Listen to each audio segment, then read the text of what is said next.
कि ये जो पश्चिम में है प्रांत भारत देश का, उसका क्या नाम है?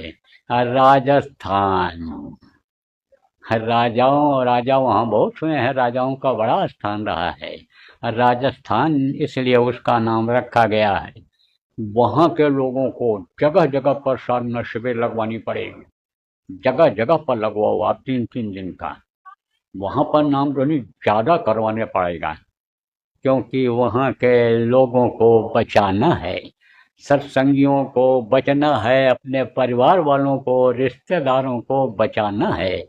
और साथ ही में जिनके साथ व्यापार करते हो, जिनके साथ उठते बैठते हो, नौकरी करते हो, खेती में जिनकी ज़रूरत पड़ती है, ऐसे प्रेम मोहब्बत के लिए उठा बैठी करते हो, पड़ोसी हो, गांव के हो, बचाना उनको भी है।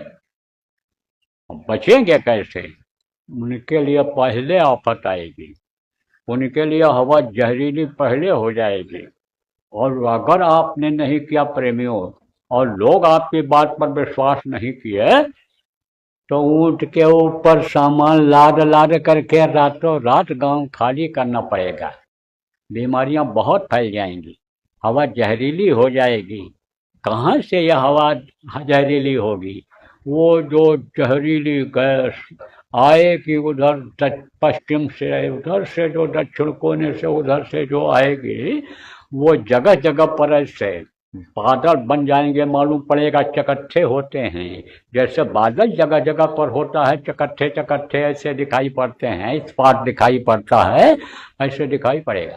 और उसी से जहर नीचे बरसेगा।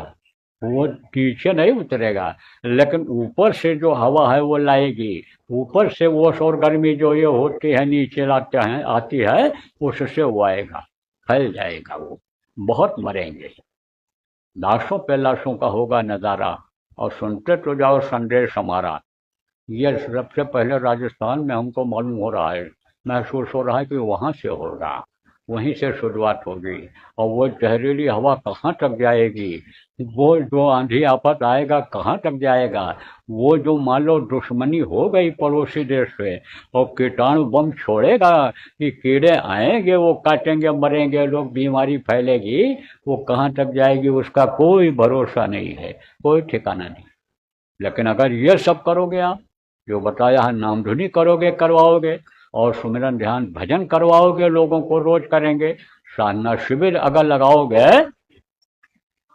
तो गुरु के पास मारने वालों से बचाने का ज्यादा दांव है। गुरु बचा लेंगे।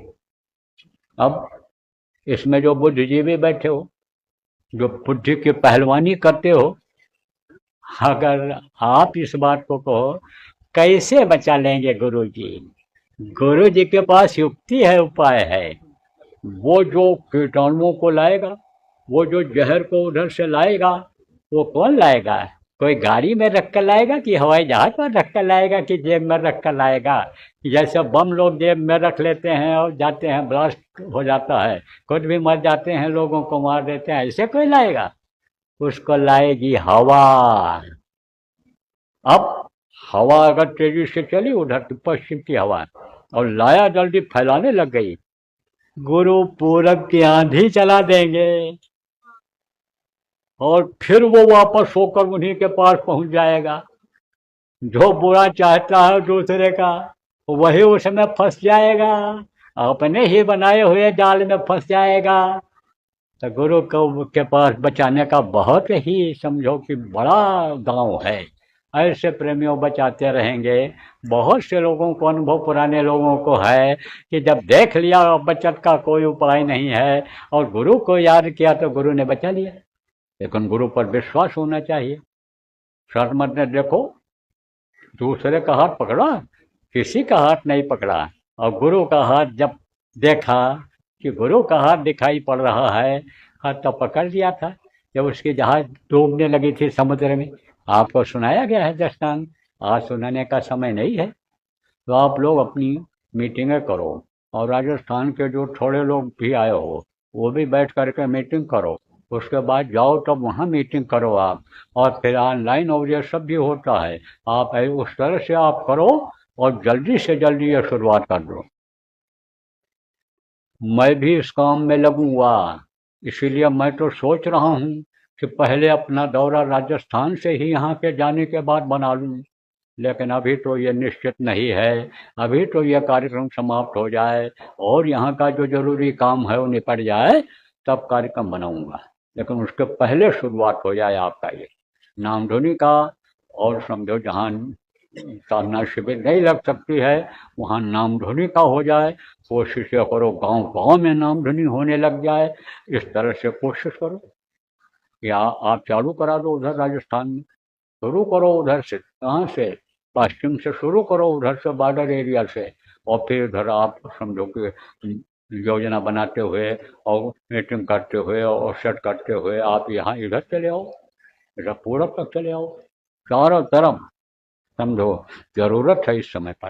अब आप ये सोचो कि हम तो उधर असम में रहते हैं, मेघालय में रहते हैं, जब ये कीड़े वहाँ पहुँचेंगे तब तभी हो पाएगा। जब यह हवा जहरीली हो जाएगी तभी तो हम मरेंगे।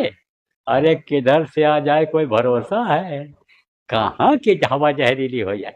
हवा कैसे जहरीली होती है? विष कैसे फैलता है?